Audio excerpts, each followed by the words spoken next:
Hi friends, അസ്സലാമു അലൈക്കും. നമ്മുടെ വീടിന് ഈ ഒരു ഭാഗത്താണ് നമ്മൾ ലോൺ പിടിപ്പിക്കാൻ ഉദ്ദേശിക്കുന്നത്. അപ്പോൾ ലെഫ്റ്റ് സൈഡിൽ ഒരു മാവും റൈറ്റ് സൈഡിൽ ഒരു സപ്പോർട്ടയാണ് വെക്കാൻ ഉദ്ദേശിക്കുന്നത്. പക്ഷേ നമ്മളിവിടെ രാവിലെ 10 മണി തൊട്ട് ഒരു 4 മണി വരെ മുടിഞ്ഞ വെയിലാണ്. അതുകൊണ്ട് നമുക്ക് ഷീറ്റ് അടിക്കാതിരിക്കാൻ പറ്റില്ല. അപ്പോൾ വീടിൻ്റെ നമ്പർ കിട്ടിയാൽ നമ്മൾ ഷീറ്റ് അടിക്കും. ഷീറ്റ് അടിക്കുന്നത് ഈ ഒരു ഇഷ്ടികയുടെ ഭാഗം വരെ നമ്മൾ ഷീറ്റ് അടിക്കും. അപ്പോൾ ഇവിടെ സപ്പോർട്ട വെക്കാൻ പറ്റുമോ പറ്റില്ലേ എന്നുള്ളതാണ് എൻ്റെ ചോദ്യം. അപ്പം അതിനോട് ചേർന്ന് മാവും ഇപ്പുറത്ത് സപ്പോർട്ടും വെച്ച് കഴിഞ്ഞാൽ ഇവിടെ ആകെ തിങ്ങി നിറയില്ലേ. പിന്നെ അത് മാത്രമല്ല, ഷീറ്റ് വരുമ്പോൾ ഈ കൊമ്പുകൾ വന്ന് ക്രൗഡ് ആവുമോ എന്നൊരു സംശയമുണ്ട്.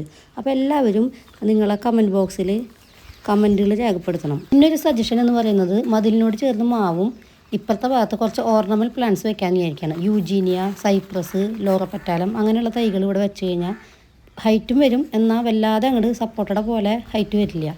അപ്പോൾ നിങ്ങളുടെ വിലയേറിയ കമൻസിന് വേണ്ടി ഞാൻ കാത്തിരിക്കുകയാണ്. എന്നോട് ഇഷ്ടമുള്ളവരെല്ലാവരും ലൈക്ക് ചെയ്യുക, ഷെയർ ചെയ്യുക, സബ്സ്ക്രൈബ് ചെയ്യുക, കമൻറ്റ് ചെയ്യുക.